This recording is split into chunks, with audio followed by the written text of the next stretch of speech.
ปกส.แขวงคำม่วนจับกลุ่มแก๊งเคลื่อนไหวปูนสายไฟจำนวน 13 คนมาทศกรรมคืน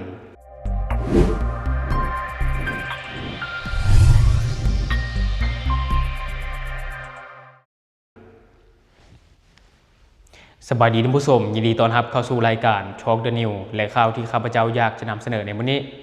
ก็คือเจ้าหน้าที่ปกส.แขวงคำม่วนได้จับกลุ่มแก๊งลักสายไฟซึ่งถือว่าเป็นแก๊งใหญ่เนาะเพราะว่ามีจำนวน 13 คนมาทศกรรมคืนในวันที่ 5 กุมภาพันธ์ 2025 ที่ผ่านมาโดยในของข่าวนี้ข้าพเจ้าได้มาจากรายการความสงบแขวงคำม่วนเจ้าหน้าที่ปกส.แขวงคำม่วนได้นำตัวผู้ต้องหาจำนวน 13 คนไปทศกรรมเหตุการณ์คืนในรายคดีร่วมกันลักทรัพย์ก็คือทองแดงที่อยู่ในสายไฟต่อกับรายคดีดังกล่าวทางเจ้าหน้าที่ตำรวจได้ให้รู้ว่าในวันที่ 6 ธันวาคม 2025 ทางเจ้าหน้าที่ปกส.แขวงคำม่วนได้รับแจ้งความจากพนักงานรักษาความปลอดภัยในโรงงานคำม่วนอุตสาหกรรมที่ตั้งอยู่บ้านนาแก้วเมืองท่าแขกแขวงคำม่วนว่ามีกลุ่มคนหายประมาณ10กว่าคนแต่ละคนใช้ผ้าปิดบังใบหน้าพร้อมถืออาวุธปืนบ่ทราบชนิดนาบคู่พนักงานรักษาความปลอดภัยแล้วถือครีมใหญ่รอตัดเอาสายไฟอยู่บริเวณโรงงานในเมื่อได้รับแจ้งความคืนนั้นทางเจ้าหน้าที่วิชาเฉพาะจึงได้ลงเก็บกำข้อมูลหลักฐานต่างๆอยู่ในสถานที่เกิดเหตุพร้อมทั้งกวดกาเบิ่งกล้องวงจรปิดอยู่ตามเส้นทางและเฮือนของประชาชนที่อยู่แคมทางแล้วขึ้นบัญชีเป้าหมายจนมาฮอดวันที่ 13 ธันวาคม 2025จึงสามารถกักตัวเป้าหมายสงสัยได้1คนชื่อท้าวคำดีกาสีหาราชอายุ 33 ปีอาชีพประชาชนอยู่บ้านปากซองเมืองมหาไซแขวงคำม่วนมาทำการสืบสวนสอบสวนผู้เกี่ยวจึงได้รับสารภาพต่อเจ้าหน้าที่ว่าได้ลงมือปุ้นเอาสายไฟพร้อมกับกลุ่มแก๊งพักพวกอยู่โรงงานคำม่วนอุตสาหกรรมท่อผ่านการสืบสวนสอบสวนขยายผลของเจ้าหน้าที่ตำรวจวิชาเฉพาะมาฮอดวันที่ 14 ธันวาคม 2025สามารถกักตัวพักพวกกลุ่มแก๊งได้อีกหลายคนคนที่1ชื่อว่าท้าวคำใบหนูพรอายุ 27 ปีคนที่2ชื่อท้าวนาลีสุทธิดำรงอายุ 29 ปี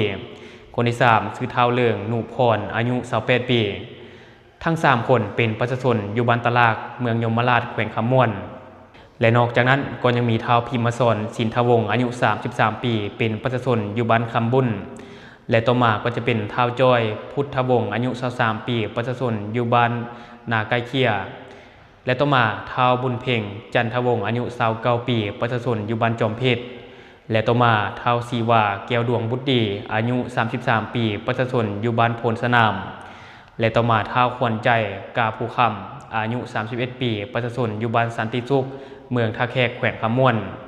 และต่อมาจะเป็นท้าวจอยทนละมีอายุ 30 ปีประชาชนอยู่บ้านนาบึงเมืองเซบังไฟและต่อมาจะเป็นท้าวภูธรสุวรรณสิงห์คำอายุ 38 ปีเป็นประชาชนอยู่บ้านวังหัวป้า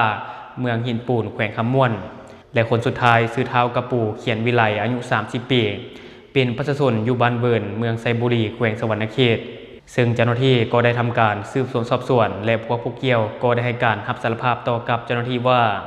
ได้ร่วมกันลงมือปุ้นทรัพย์ลักสายไฟแท้ในการลงมือก่อเหตุแต่ละครั้งพวกผู้เกี่ยวแม้นได้นำใช้ยานพาหนะรถกระบะยี่ห้อฮุนไดสีฟ้าป้ายทะเบียนกก3174 ขำม่วนซึ่งเป็นรถของท้าวคำดีมีปืนแก๊ปจำนวน2กระบอกปืนลมจำนวน1กระบอกครีมตัดเหล็กสายตัดสายไฟจำนวน2อันมิดคัตเตอร์จำนวน2อันพา1ดวงมีดปลายแหลมจำนวน3ดวงไม้ค้อนยาวประมาณ80 ซมคนละอันซึ่งเป็นอาวุธในการลงมือก่อเหตุพร้อมทั้งรับสารภาพในการก่อเหตุแต่ละครั้งต่อเจ้าหน้าที่คือในครั้งวันที่ 30 มิถุนายน 2025พวกผู้เกี่ยวได้ลงมือปุ้นเอาสายไฟอยู่โรงงานบดหินบริษัทซีโน่ตั้งอยู่บ้านโพนงามเมืองท่าแขกแขวงคำม่วนภายหลังได้สายไฟแล้วก็ไปปอกเอาทองแดงได้จำนวน210 กิโลกรัมแล้วนำไปขายให้ร้านรับซื้อเหล็กเศษได้เงินทั้งหมด 37,800,000 กีบและในครั้งวันที่ 28 ตุลาคม 2025ได้ไปปุ้นเอาแห่ธาตุอยู่โรงงานหลอมโลหะ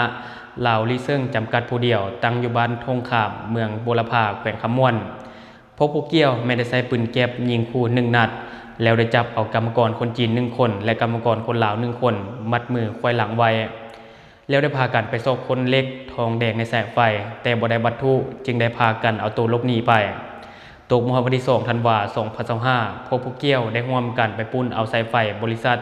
ลาวเจริญตั้งอยู่บ้านโพนงามเมืองท่าแขกแขวงคำม่วน โดยได้ใช้ปืนจีคนยามของบริษัท2 คนแล้วได้พากันเอาครีมเด็กใหญ่ตัดสายไฟได้จำนวนหลายเส้นเก็บมักพร้างจำนวน18มัดละ100อันพัดลมใหญ่1อันจากนั้นไปโปกเอาทองแดงได้ 1,025 กิโลกรัมขายได้เงินทั้งหมดจำนวน210,125,000 กีบต่อมาในวันที่5ธันวาคม2025ได้ร่วมกันปุ้นเอาสายไฟอยู่โรงงานคำมวนอุตสาหกรรมท่อตั้งอยู่บ้านนาแก้วเมืองทะแคกแขวงคำม่วนได้ทองแดง430 กิโลกรัมขายได้เงินทั้งหมด90,300,000 กีบภายหลังพวกเกี้ยวได้เงินจากการขายทองแดงที่ปุ้นมาแต่ละครั้งแม่นได้แบ่งกันใส่ใจลิ้นกินฟุ่มเฟือยนอกจากนั้นเจ้าหน้าที่วิสาสะเพาะยังได้ขยายผลกักตัวเท้าเงาะเวียนหายเครื่องอายุ36 ปีสัญชาติเวียดนามที่ว่าพักเสาอยู่บ้านเหล่าเมืองมหาไซแขวงคำม่วนในข้อหาซุกเสื่องและซื้อขายทรัพย์ยังผิดกฎหมายตื่มอีกและที่ผ่านไปก็จะเป็นเหตุการณ์ที่ว่าเจ้าหน้าที่ตำรวจแขวงคำม่วนได้บุกจับกลุ่มแก๊งใหญ่ที่ว่าเคลื่อนไหวลักสายไฟเนาะอันนี้ก็ถือว่าเป็นเรื่องที่น่าชื่นชมที่ว่าสามารถนำจับคนหนึ่งแล้วก็สามารถสืบสวนจนสามารถรวบได้ทั้งแก๊งเนาะถือว่ามีจำนวนถึง13 คนถือว่าเป็นแก๊งใหญ่เนาะท่านผู้ชมและใครที่มีความคิดเห็นอะไรก็อย่าลืมคอมเมนต์บอกกันแด่หรือว่าอยากตำหนิติเตียนในการนำเสนอหรือว่าอยากประกอบส่วนข้อมูลก็อย่าลืมเนาะฝากไว้ภายใต้คอมเมนต์ของเราแล้วเราจะเข้าไปอ่านแล้วก็ตอบแลกเป็นประสบการณ์นำกันอย่าลืมกดติดตามช่องเพื่อเป็นกำลังใจให้กันเด้อขอขอบใจ